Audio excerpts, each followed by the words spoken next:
Thanks, Roy. Cool, but work is work, and actually this isn't work for me. This is just fun, engaging with awesome people like yourself. So welcome to the Marketing Lifeline's Friendly Fridays, where like-minded people come together and we like to share and share alike. And today we have Rui Pereira from Synergetic Interpretations. So a bit of a mouthful, but we got it right today. Roy? Absolutely, yeah. So thank you so much to you, Roy, for joining us. I know it's time out of your busy schedule as well, but I really appreciate it. And I look forward to sharing with you today about putting things back into our business. Well, thank you for having me. It's a pleasure.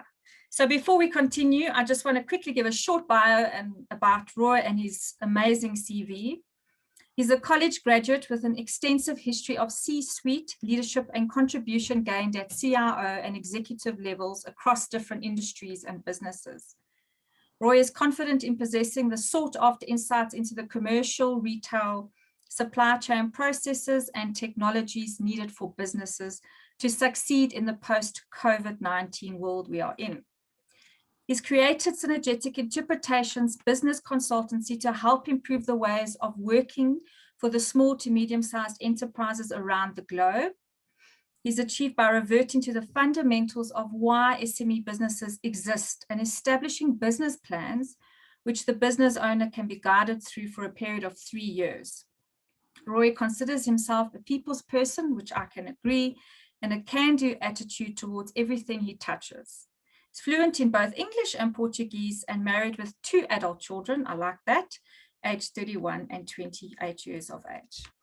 So awesome. Thank you so much again, Roy, for joining us this Friendly Friday. And a Friendly Friday it is.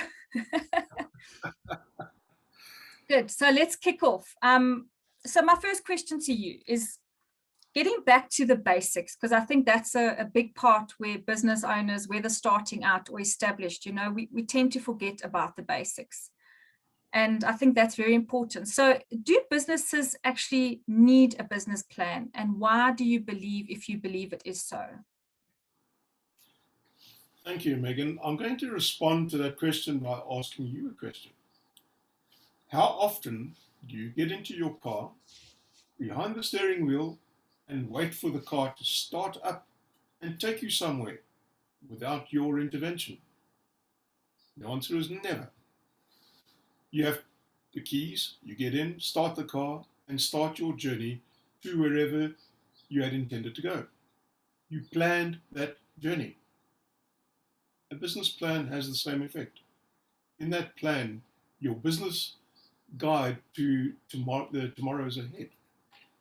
The plan covers topics such as an executive summary, a business description and its legal status, business goals in the short term, medium term, and long term, product and service descriptions, operational, human capital, marketing, and detailed financial plans, marketing and sales strategies for a period of 3 to 5 years, and a number of other aspects which, when identified and used, provide the business owner with the information to leverage and engage his business with energy and take action.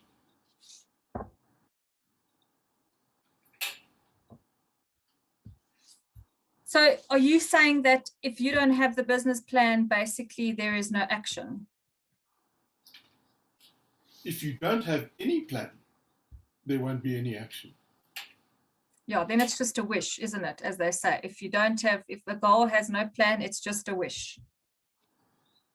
Well, Megan, I think I've shared this with you before, that in my opinion, there is a category of business owner that is born out of the Saturday afternoon braai with a cold beer in his hand, and they say, to heck with working for a boss, let's go and do this on our own. And unfortunately, this category of individual forms very much part of the statistics of failure that small businesses have attracted globally, that in 1 in every 3 businesses fail within the first 2 years of operation. And it's because folks haven't got a clue of what they want to do and how.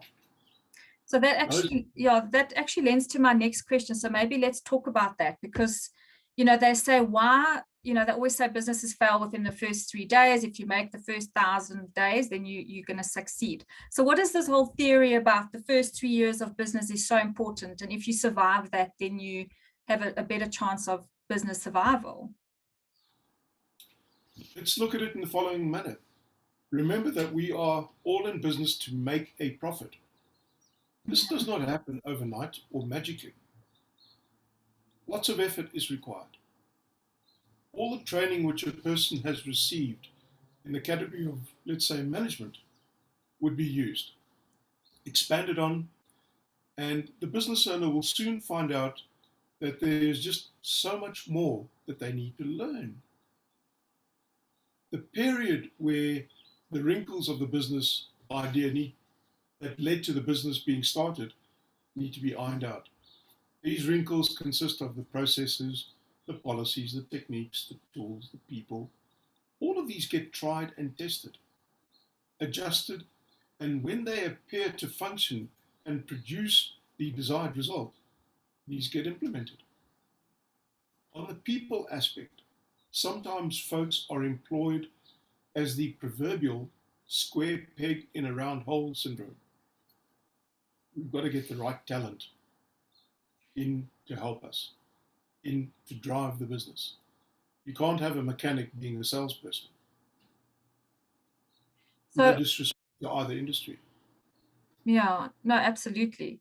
But I think for me, it's maybe about how do we know if it is working, because it's new. Like, do we set goals? How do we determine if processes, techniques, all that are working for us? Because 3 years is such a short time, how do we kind of ensure that we get the momentum and we know what we're doing is right? I said earlier that the plans that I prepare are comprehensive in nature. Okay. And they do have tried and tested, is it? Oh, absolutely. They have a marketing plan, they have an operational plan, human capital, and most importantly, a financial plan. Now, these financial plans are very detailed, from an income statement to balance sheet to cash flow over the 3 years to a break-even analysis to a very detailed sales forecast that drills down to the cost of goods or services being sold or offered.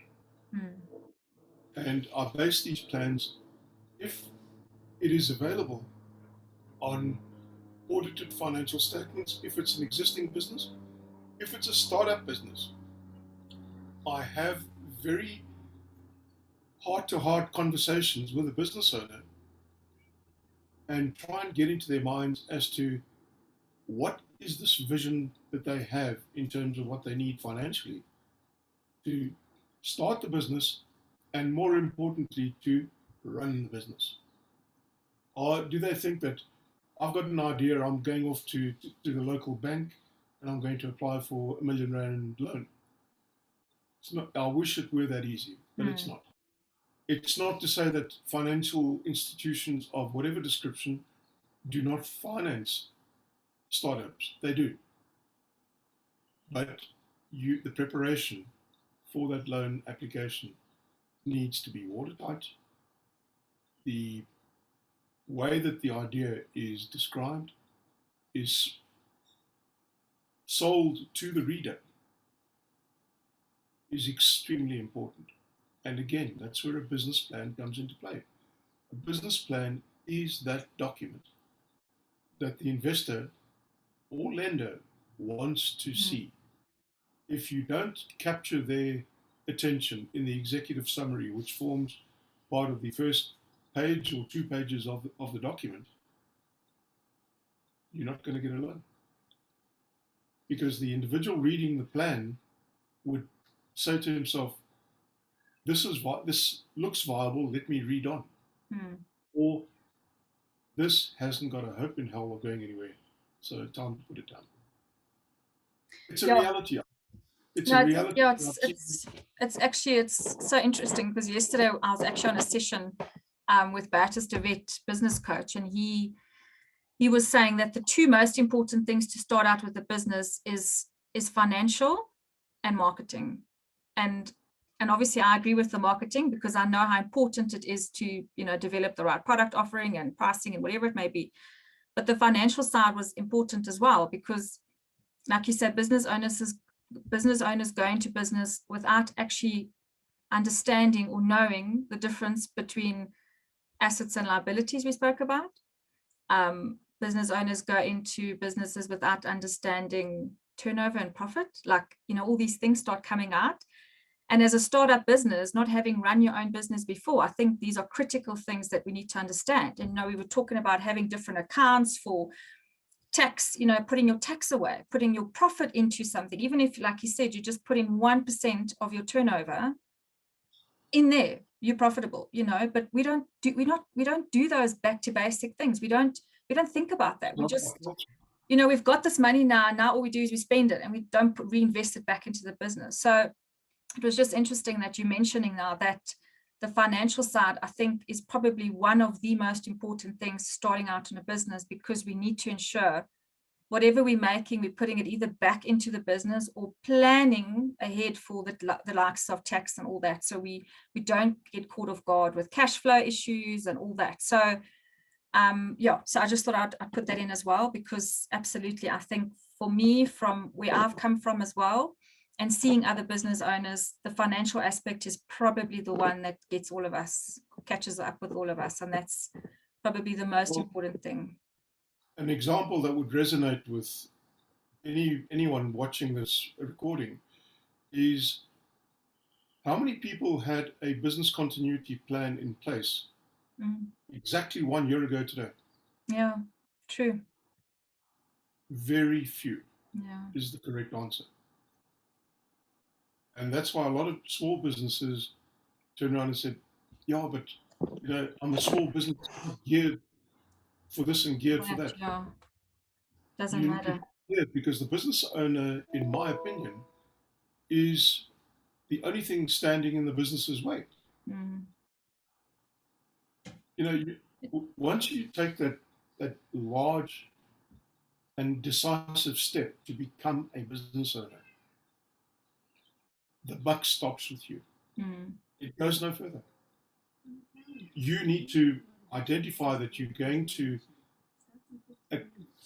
assume responsibility and accountability for everything that happens, because it's ultra important that this happens.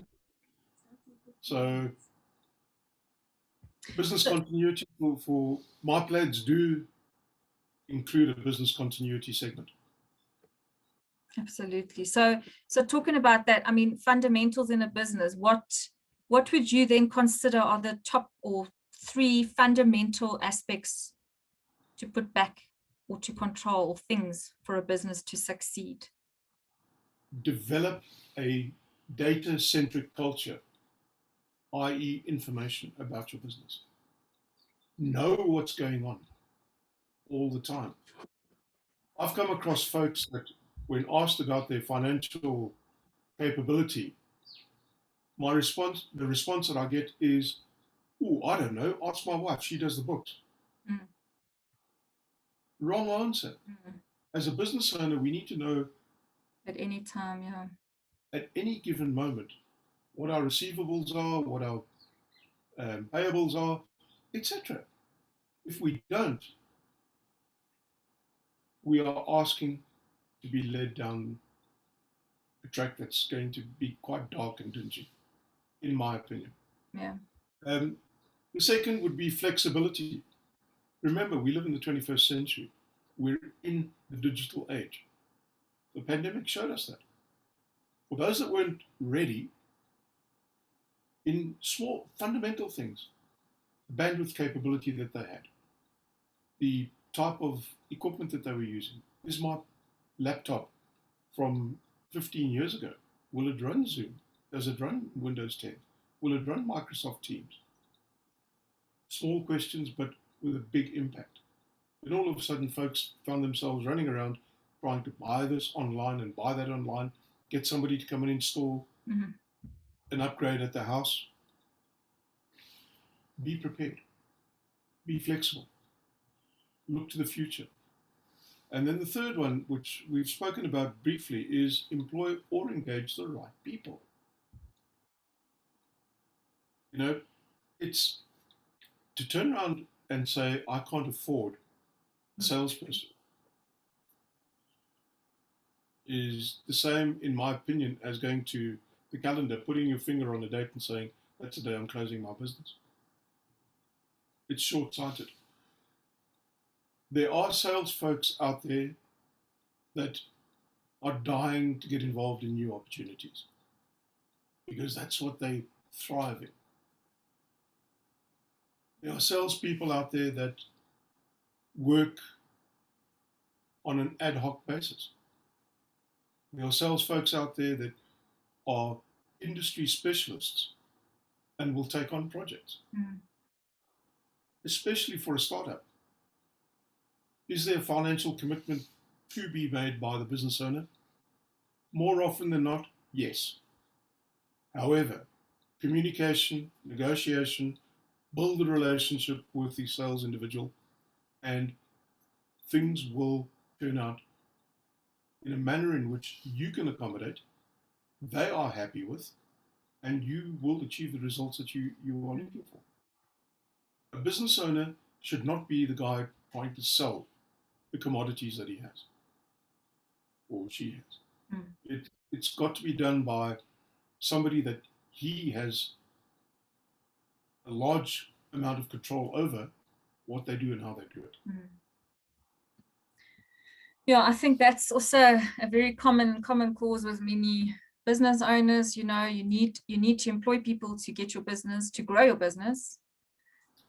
But people are always like of the opinion, as you mentioned, but I don't have money to grow my business. But yet investing in somebody will grow your business, which will bring you more money. But I think it's that mindset of, everyone always goes, but I can't afford to employ an accountant. I can't afford to employ somebody to do my marketing or whatever, or as you say, sales, But it's just that it's that mindset, because by employing, you're growing your business naturally. And I mean, there's salespeople, as you say, out there prepared to work on commission base. So I think that's a great starting point, if you're going to invest in a way to grow your business. So, okay, that's awesome. So I like that. So the 3 key things out of that was being data-centric, like in terms of having systems in place so things can function, and having track record of everything, being flexible. So if anything like COVID had to hit us again, I don't think anything could ever, but let's say if ever, we can shift and change our business as need be. And then most importantly, employ the right people. That's fantastic. I like that. Just on that topic, pardon me, how many folks are actually prepared for the Eskom load shedding reality? Yeah. No, we aren't. It's one thing to sit down at the dinner table and moan about load shedding. It's a very different thing offering your client or your supplier an excuse that you couldn't meet because of load shedding. Yeah. In this day and age, it shows lack of preparation, a lack of responsibility. And that sounds hard and harsh. But the reality is you can go and buy yourself a little UPS to run your router and your laptop on for 1,000, 1,200 rand. A lot of retail outlets. And that will, if you need to make an urgent call or be in touch with your client, you can do it on that. Enough, yeah. Or you can load Zoom on your phone and run it off your phone. There are a number of ways that you can do things like that. It's about being prepared. I think, that's living in the deep, dark Africa. I think we need to adjust, understanding that we have these opportunities available as well. But okay, so let's look at what do you believe is the one thing, though, that business owners need to put back into their business post-COVID? So let's look at that now. The obvious one is customers. Ah, is it that easy? This needs a plan on how to do this. True. Marketing, don't say, I'll use my website and social media. Because my question would be, do you know how? And when was the last time your website was given a new message, look, or vibe? Yeah, If I go to a mundane website, I'll look for something else. absolutely. So if you're going to be responsible toward your business and yourself, think out of the box. Bring those customers in. Because if your phone doesn't ring, someone else's will. And that's the hard reality of life. I'm very fortunate in that I not only do work for local companies, I do work for foreign companies as well. In North America, Canada, the UK, and in Scotland. And that adage is common around the world. It's not a South African thing. So people that watch this video mustn't think that I'm picking on them. I'm not. This is something that I've learned happens around the world. We've just become complacent because life was just too good for us.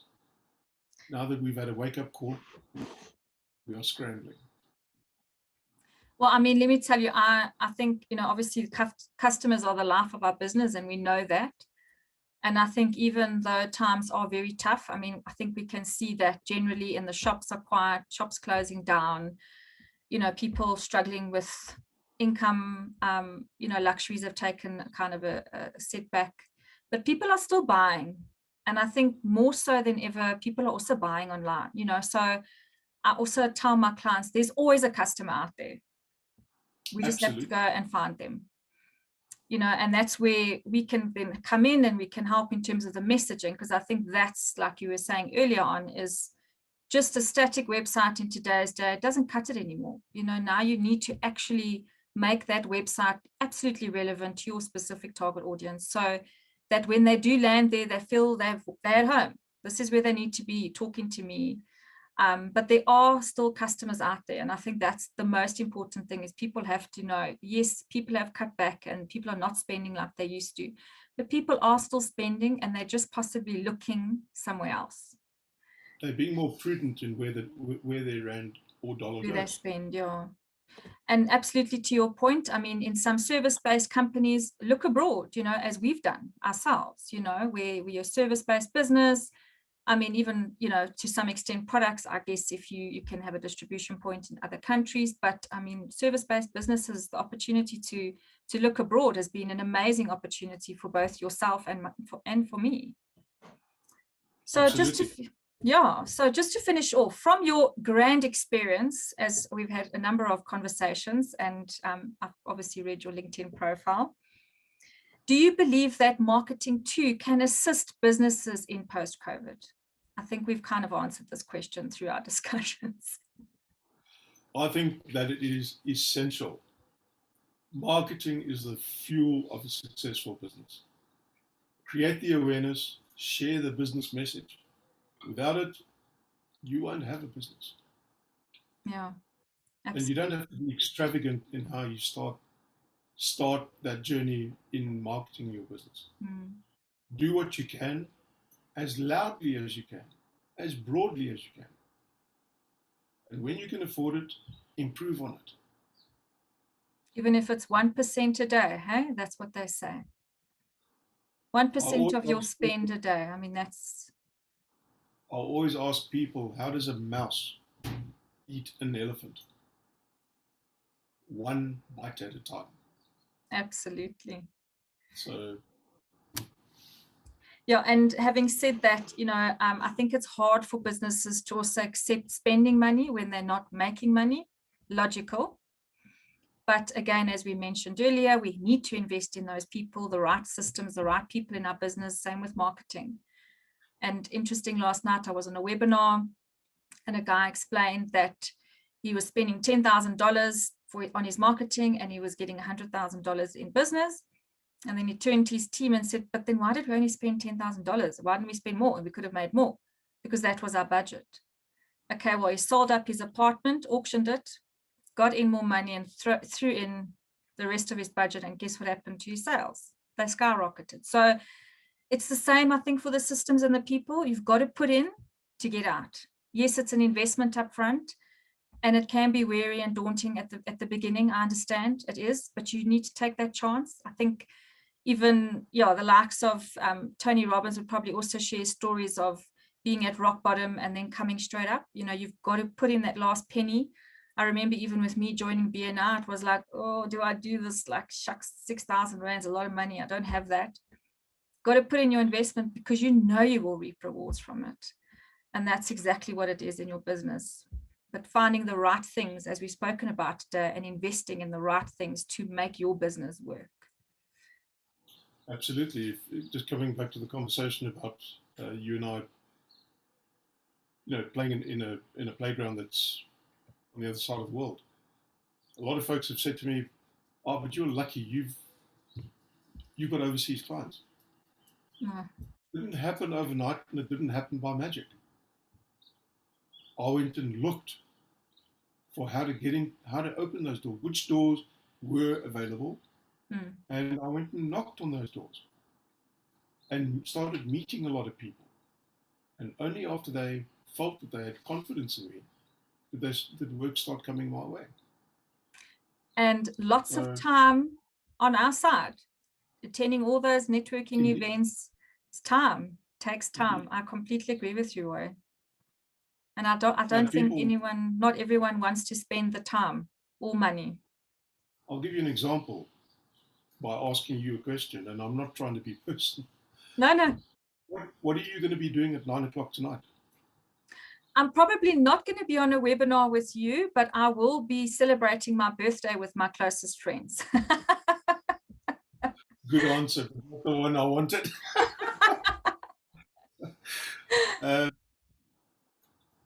I'll be on a call with a Canadian outfit, and that call runs for 3 hours. What do I get out of it? Well, I've had a lot of business out of it. I've currently got 2 projects that have started. The investment has come in. Okay. And you're talking about multi-million-dollar projects that are going to happen here in Africa. No, it takes time. And it takes those hours. Wouldn't have happened. Well, thank you so much again, Roy, for spending your Friday afternoon with us. I know you've got a very long day ahead of you by the sounds of it. Yep. But thank you for sharing with us. I really appreciate it. I hope we can have you on board again soon in the near future. Absolutely. I'd love to.